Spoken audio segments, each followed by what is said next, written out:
आप देख रहे हैं के मास न्यूज, हर समय आपके साथ। नमस्कार, मैं हूं निशांत गौतम। आप देख रहे हैं के मास न्यूज, हर समय आपके साथ। हमारे लेटेस्ट न्यूज को देखने के लिए टाइप करें www.kemasu.com।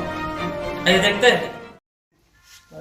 नमस्कार, फूलपुर संवाददाता सोनू कुमार और आप हमारे साथ देख रहे हैं के मास न्यूज। इस समय उपस्थित हम आजमगढ़ जिले के फूलपुर पवई विधानसभा में राजापुर माफी ग्राम सभा में बहुजन समाज पार्टी का कैडर कैंप लगाकर मीटिंग लगाई गई है, जिनके मुख्य अतिथि हैं डॉक्टर बलराम साहब, जो है लालगंज के पूर्व सांसद भी हैं। और 2024 का चुनाव है, चुनाव को लेकर के बहुजन समाज पार्टी जो है अपने तैयारी में लग गई है। और यहाँ पे मैं दिखाना चाहूँगा कि देखिए, जो कार्यकर्ता हैं अपने अपने सिस्टम से सब लोग लगे हैं और गांव-गांव जा कर के इन लोगों ने जो है सबको जगाने का काम कर रहे हैं। और जो मुख्य अतिथि हमारे डॉक्टर साहब सांसद जी हैं, उनसे आइए कुछ वार्तालाप होती है और इस विषय में चर्चा भी होती है। सबसे पहले हमारे चैनल पे आने के लिए बहुत बहुत धन्यवाद सांसद जी। आज जो ये मीटिंग रखी गई है, इसका मुख्य उद्देश्य क्या है? देखिए, आज ये जो कार्यक्रम है जी, पूरे प्रदेश में इस तरह का कार्यक्रम हम लोगों का लगा है। प्रतिदिन हर विधानसभा में किसी एक विधानसभा के एक सेक्टर की बैठक हम लोग करते हैं और उस बैठक में हम लोग 4-5 बिंदुओं पर चर्चा करते हैं। पहले तो हमारे उन महान पुरुषों ने, जिन लोगों ने हमारी बेहतरी और तरक्की के लिए संघर्ष किया है, उनके बारे में हम लोग चर्चा करते हैं। इस प्रदेश में बहन कुमारी मायावती जी की सरकार 4 बार बनी है। उस 4 बार के शासनकाल की जो उपलब्धियां रही हैं, उन उपलब्धियों को हम लोग उस पर चर्चा करते हैं। इसके बाद हम लोग जो ईवीएम में घोटाला हो रहा है, उस पर चर्चा कर रहे हैं और वोट बढ़ाने को लेकर के चर्चा करते हैं कि आजकल वोट बढ़ाया जा रहा है, सभी लोग अपने वोट के प्रति सचेत रहें।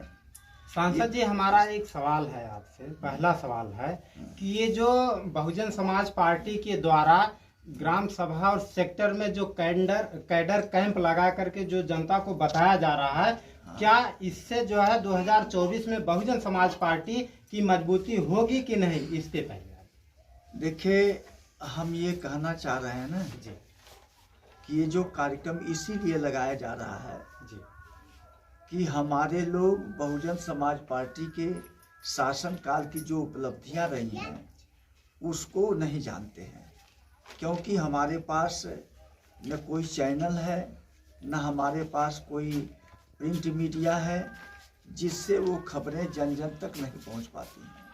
तो इसलिए हम लोगों ने ये तय किया है कि अब हम लोग सेक्टर सेक्टर जा कर के हर बूथ के लोगों को बुला करके बहन जी के सरकार की जो उपलब्धियां रही हैं उनको बतावें और हमारे लोगों का वोट बड़े पैमाने पर काट दिया जाता है या लोग कटवा देते हैं।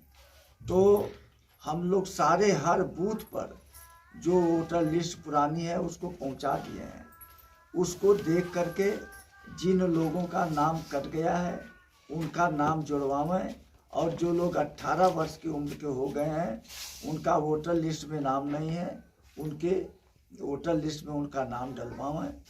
इसके बाद अभी जल्दी ही हाल में पार्लियामेंट का विशेष सत्र बुलाया गया था, जिस सत्र में उन्होंने महिला विधेयक पर चर्चा तो नहीं किया, बल्कि उनका बहुमत है, बहुमत के आधार पर उस महिला बिल को पास कर दिया। इसलिए पास कर दिया कि यहाँ की महिलाएं भ्रमित हो जाएं कि हमको भी 35% आरक्षण ये दिया जाएगा लोकसभा में, विधानसभा में।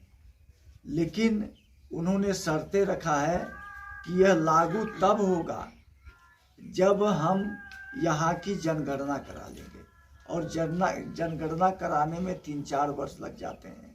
जब जनगणना हो जाएगी तब वह परिसीमन करेंगे, असेंबली का परिसीमन करेंगे, लोकसभा का परिसीमन करेंगे, इसके बाद जाकर के वो लागू करेंगे। तो हम लोग जनता को ये सचेत करना चाहते हैं कि आप लोगों ने भारतीय जनता पार्टी की सरकार को भी देखा है, जो 2014 में उन्होंने वादा किया, चाहे नौजवानों को 2 करोड़ प्रत्येक साल नौकरी देने का सवाल रहा हो, चाहे किसानों की आय को दुगनी करने का मामला रहा हो, चाहे बिजली माफ करेंगे, लेकिन उस वादे को निभाएंगे नहीं।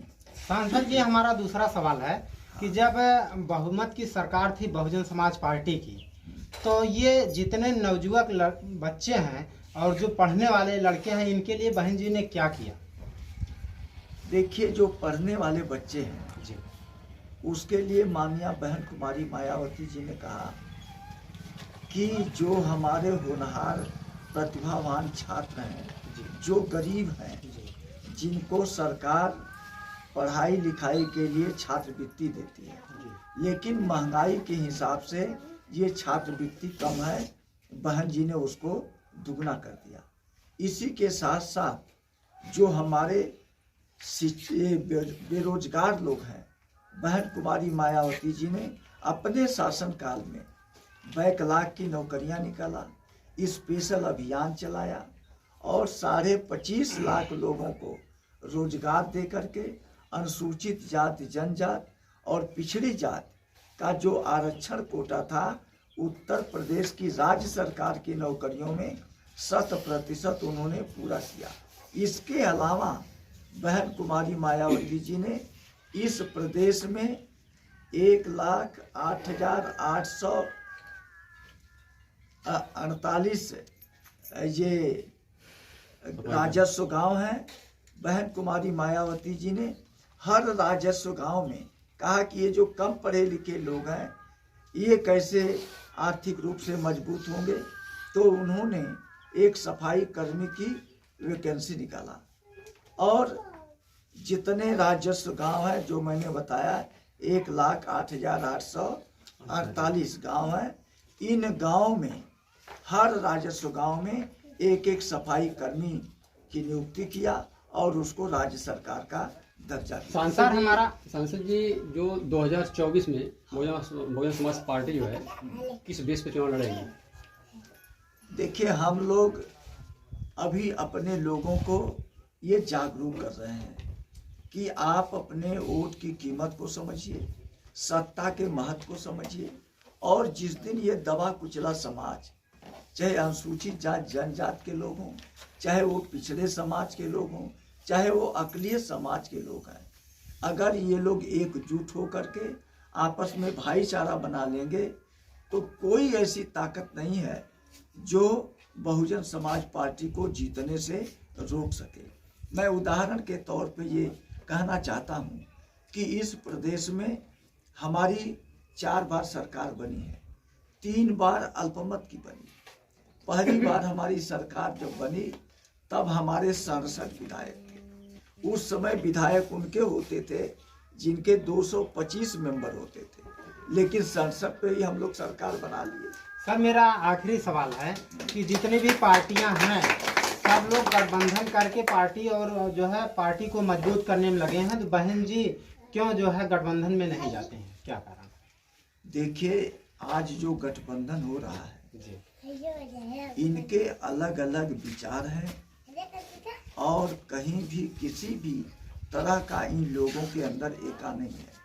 अभी जल्दी आप लोगों ने देखा है कि मध्य प्रदेश में जो टिकट के बंटवारे हुए हैं, उस बंटवारे में अखिलेश यादव का एक विधायक जीता था, लेकिन कांग्रेस पार्टी ने एक भी सीट अखिलेश यादव को नहीं दिया और अखिलेश यादव तमाम बौखला गए। और इसी के साथ साथ और भी जितने दल उसमें शामिल हैं, वो सारे दल इसी को लेकर के वो चर्चा कर रहे हैं कि आखिर में टिकट बांटेगा कौन है। तो इसी वजह से बहन जी ने बहुत पहले कहा कि अगर हमें समझौता करना होगा तो हम राष्ट्रीय पैमाने पे समझौता करेंगे। हम उत्तर प्रदेश में मजबूत हैं।